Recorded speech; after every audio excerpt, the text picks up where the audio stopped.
दिल्ली स्थित भाजपा पक्ष के केंद्रीय मुख्यालय में सिटी न्यूज की टीम ने भेंट दी। इस वक्त भाजपा की कार्यकर्ता एवं समाज सेविका किरण प्रभाकर से सिटी न्यूज के प्रतिनिधि ने विशेष बातचीत किया। ये देखते हैं एक विवरण। भारतीय जनता पार्टी के दिल्ली के केंद्रीय कार्यालय में हम खड़े हैं। हमारे साथ में किरण प्रभाकर जी है जो बिहार से बिलोंग करती है।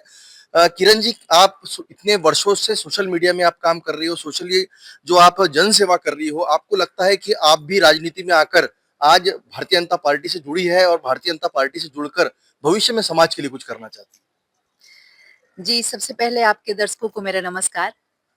बेशक अगर हम ज़मीन पे जुड़ के कुछ काम कर रहे हैं अपने लोगों के लिए, तो अगर हम इस सिस्टम में आते हैं, तो इसमें कोई दो राय नहीं। हम जो करना चाहते हैं, उसके साथ न्याय कर पाएँगे और उसको व्यापक पैमाने पे करके अपने लोगों को समृद्धि की राह पे ला सकते हैं। क्या लगता है आपको ये जो प्रेरणा मिली कहाँ से मिली कि आप लोगों को तीर्थ यात्रा पे ले जाती है? कई सारे आपने पर्यावरण को बचाने के लिए कई सारे काम किए, बालिकाओं की शिक्षाओं के लिए के क्षेत्र में आपने काम किया। प्रेरणा आपको कहाँ से मिली?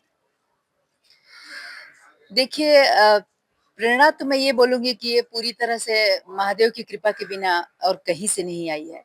क्योंकि इतना बड़ा सैक्रिफाइस कि जो आप एक आराम की ज़िंदगी जी रहे थे, अपनी दुनिया में थे और घूम रहे थे, अपने लिए ही सब कुछ कर रहे थे।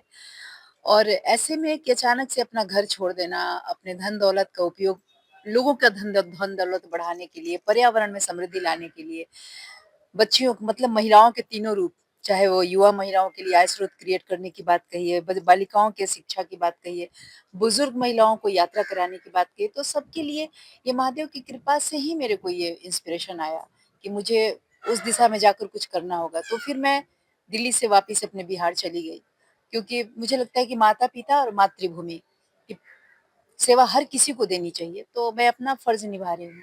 आपको लगता है कि दूसरी बार मोदी सरकार केंद्र में आई है और भारत का विकसनशील देश भारत को कहा जाता है और विकास होगा? तो बस देखिए अब तो विकासशील से आपको विकसित बनेगा और बिल्कुल मोदी जी के हाथों में है। ये भारत तो निश्चित रूप से एक विकसित राष्ट्र के रूप में पूरी दुनिया में जाना जाएगा। आप क्या कहोगी कि आप खुद भारतीय जनता पार्टी की एक कार्यकर्ता और पद पर बनकर जब अगर आप विधायक बनती हो या आप सांसद बनती हो आपके क्षेत्र से, तब आपके सब कामों को गति मिल पाएगी? महादेव की कृपा होगी कि मुझे वो जगह मिले ताकि मैं अपने लोगों के लिए सच में जो करना चाह रही हूँ, जो कर रही हूँ, उसे मैं कर पाऊँ। तो बेशक केंद्र में मोदी जी आए, हमारे क्षेत्र में काराकाट में किरण प्रभाकर आए, तो बात तो बनेगी ही ना। दिल्ली में भी चुनाव चल रहे हैं। क्या लगता है आपको दिल्ली के अंदर इस बार आम आदमी की पार्टी हटकर बीजेपी आएंगी?